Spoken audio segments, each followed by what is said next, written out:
45 days fundamental plan.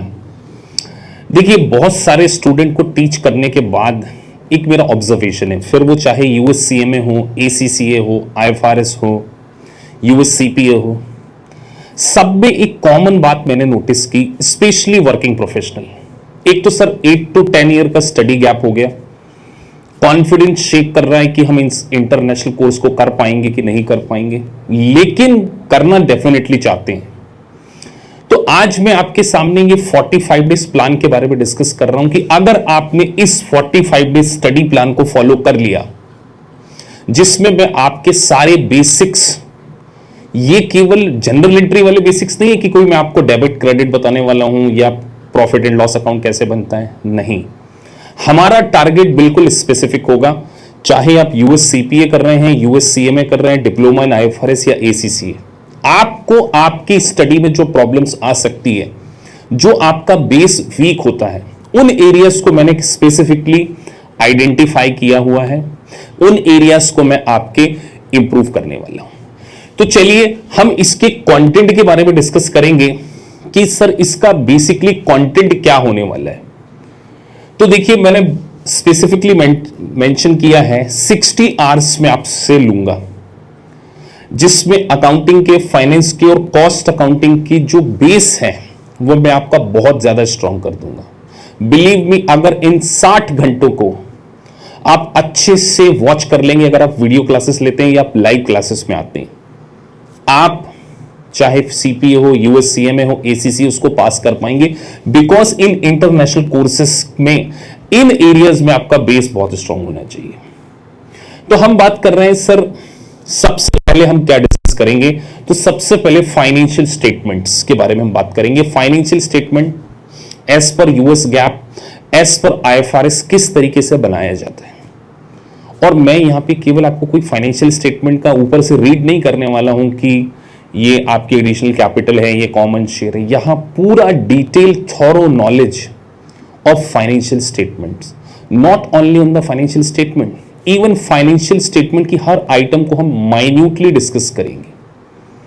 अब US gap में financial statement किस तरीके से बनता है, आईएफआरएस में फाइनेंशियल स्टेटमेंट किस तरीके से बनता है, इसमें आपका मुझे बेस स्ट्रॉन्ग करना है, क्योंकि मैं 100% श्योर हूं कि आप अगर इन फंडामेंटल्स को इंप्रूव कर लेंगे, एक तो आपका कॉन्फिडेंस बहुत बढ़ जाएगा, और दूसरी सबसे अच्छी बात आपको होगी कि आपके रिलेवेंट कोर्स से रिलेटेड चीजों को हम कवर करने वाले। बिकॉज मैं आपकी क्लासेस लेता हूं, तो फंडामेंटल भी अगर मैं स्ट्रॉन्ग कर दूंगा, तो मुझे पता होगा कि ये चीज मैंने आपको बेसिक लेक्चर में कवर कर दी है, एडवांस लेक्चर में कवर कर दी है, और फिर जब आप मुझसे मेन करिकुलम पढ़ेंगे तो हम एक प्लेटफॉर्म पे होंगे, आप सारी चीजें बहुत अच्छे से अंडरस्टैंड कर पाएंगे। तो इस पूरी क्लासेस को मेरे द्वारा कंडक्ट किया जाने वाला। तो सबसे पहला जो हमारा एलिमेंट होगा, हम फाइनेंशियल स्टेटमेंट किस तरीके से बनते हैं, जिसमें फाइनेंशियल स्टेटमेंट में फाइनेंशियल पोजीशन आ गई, आपका इनकम स्टेटमेंट आ गया, कैश फ्लो स्टेटमेंट्स आ गए, नोट्स टू अकाउंट्स आ गए, अकाउंटिंग पॉलिसीज के बारे में डिस्कस करेंगे, अकाउंटिंग एस्टिमेट्स के बारे में डिस्कस करेंगे। मतलब financial statement as per US GAAP आपको पूरा डिटेल समझ में आ जाएगा। और देखिए, फाइनेंशियल स्टेटमेंट को अगर आपने डिटेल में अंडरस्टैंड करना है, तो उसके लिए आपको एलिमेंट्स और जनरल एंट्रीज, एडजस्टमेंट में मास्टरी करनी होगी। अब देखिए, बहुत सारे टॉपिक्स ऐसे आते हैं जो बहुत स्टूडेंट को कॉम्प्लिकेटेड पड़ते हैं, बिकॉज एक तो उन्हें एडजस्टमेंट एंट्रीज के बारे में नॉलेज नहीं होता कि क्लोजिंग डेट पर हम एडजस्टमेंट एंट्रीज क्या क्या करते हैं। तो थोड़ा सा और डिटेल में डिस्कस करें तो देखिए, बैलेंस शीट के डेट पर जो एडजस्टमेंट्स होते हैं, like accrued, outstanding, provision, prepaid, और बहुत सारी ऐसी जनरल एंट्रीज होती हैं जो स्टूडेंट कहीं ना कहीं स्ट्रगल करते हैं, उसके इंपैक्ट में स्ट्रगल करते हैं कि इसका इंपैक्ट इस ईयर में क्या होगा, नेक्स्ट ईयर में क्या होगा।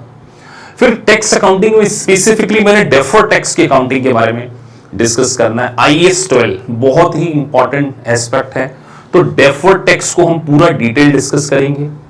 उसके बाद cash flow statement, income statement, ratio analysis, ये सारे आपके अकाउंटिंग एस्पेक्ट में मैं डिस्कस करने वाला हूं, क्योंकि ये फंडामेंटल सेशन स्पेसिफिकली सीपीए और यूएससीएम और आईएफआरएस स्टूडेंट्स के लिए हैं।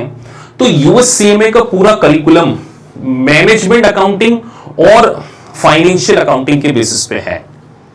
तो मैं ये डेफिनेटली चाहता हूं कि जब आप आपके यूएससीएमए में मल्टीपल चॉइस क्वेश्चन कर रहे हो, जब आप एज ए राइटिंग को डील कर रहे हो तो आपका बेस पहले से इतना स्ट्रांग हो कि आपका इंटरप्रिटेशन स्किल, आपकी टेक्निकल स्किल स्ट्रांग हो जाए। इसीलिए मैंने मैनेजमेंट अकाउंटिंग और फाइनेंशियल अकाउंटिंग के बेसिक्स को भी कवर किया। अब इसमें जो हम पढ़ने वाले हैं ये पूरा डिस्क्रिप्शन है, ये ब्रीफ डिस्क्रिप्शन है, बहुत लंबा कोर्स होगा और 60 आवर की जगह अगर मुझे 75 आवर्स भी लगाने पड़े so I am very much ready कि मैं उसमें आपको एक्स्ट्रा 15-20 आवर्स भी स्पेंड कर दूं, बिकॉज मेरा पर्पस आपका जो ड्रीम है यूएससीएमए सीपीए बनना वो पूरा करना है।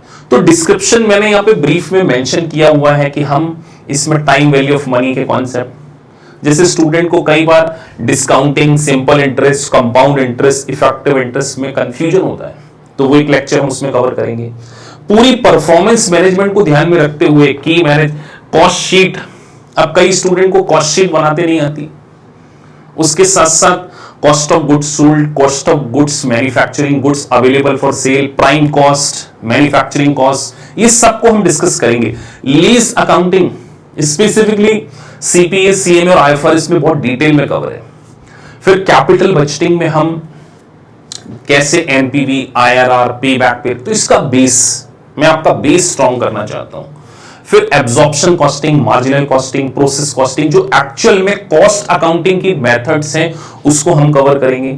Fund accounting, investment accounting, valuation model और बहुत सारी एक्सेल की ट्रिक्स कि एक्सेल पे फॉर्मूले को आप किस तरीके से यूज करके फाइनेंशियल स्टेटमेंट को एक तरीके से एनालाइज कर सकते हैं, वेरियस रेशियोज को यूज करके आप कैसे डिसीजन मेकिंग की प्रोसेस पे पहुंच सकते हैं, इसको भी मैंने कवर करना है। उसके बाद इंटरनेशनल ट्रेड में derivatives, put, call, option, swap, hedge accounting, ये डायरेक्ट जब स्टूडेंट पढ़ने जाते हैं ना तो वो बेचारे स्ट्रगल करते हैं। मतलब मेरी फंडामेंटल क्लासेस इतनी इंपॉर्टेंट होगी कि कई जगह मैंने देखा कि उतने में कोर्स हो जाता, उतने में मेरा केवल फंडामेंटल्स होगा। तो गाइस, अगर मैं आपके लिए हार्डवर्क करने के लिए रेडी हूं तो आपको कमिटमेंट देना होगा कि सर ये 60 to 75 आवर्स की क्लासेस को हम अच्छे से वॉच करेंगे, लाइव क्लास अटेंड करेंगे और उसके बाद अपने करिकुलम को 100% पास करके मिशन 2023 जो आपका मैंने सेट किया है उसको पूरा करेंगे। और गाइस, अगर आपका सपना आईएफआरएस, सीपीए या यूएससीएमए को पास करना है, एसीसीए को पास करना है, उसकी वो मंजिल आपको तब तक नहीं मिलेगी जब तक आपका फाउंडेशन, आपका बेस स्ट्रांग नहीं होगा। तो सो सीए शम्मी सलूजा का आपको ये commitment, give me your 75 hours dedication के साथ में, ये 75 घंटे आपकी पूरी जिंदगी बदल सकते हैं। जब आपके पास 2023 में सीएमए, सीपीए, एसीसीए, आईएफआरएस, जो भी प्रोफेशन आप कर रहे हैं, ये प्रोफेशन जब आप अचीव करेंगे तो डेफिनेटली आप याद करेंगे इन 75 आवर्स को कि सर इन 75 आवर्स में आपने हमारे बेस को इतना स्ट्रांग कर दिया कि अब हमें मेन करिकुलम बहुत आसानी से समझ में आ रहा है। तो ऐसे वर्किंग प्रोफेशनल, हाउसवाइफ्स, बीकॉम ग्रेजुएट, एमकॉम, एमबीए, जिनका बेस स्ट्रांग नहीं है, जिनको स्टडी में गैप हो चुका है और वो चाहते हैं इन इंटरनेशनल कोर्सेज को सक्सेसफुली पास करना, डेफिनेटली ये फंडामेंटल सेशन आपको हेल्प करेंगे। और इसकी कुछ सैंपल वीडियोस मैं YouTube पे भी अपलोड करूंगा, सो आपको एक आइडिया लग जाएगा कि बेस स्ट्रांग क्यों होना जरूरी है अगर आपका मिशन 2023 में एक इंटरनेशनल कोर्स को पास करना है। So thank you guys for watching this video. If you really like the video, please like and subscribe the channel. और आने वाले समय में आपको बहुत सारे वीडियोस इस बेसिक फंडामेंटल के इस चैनल के थ्रू देखने को मिलेंगे। Thank you for watching this video. Thank you very much.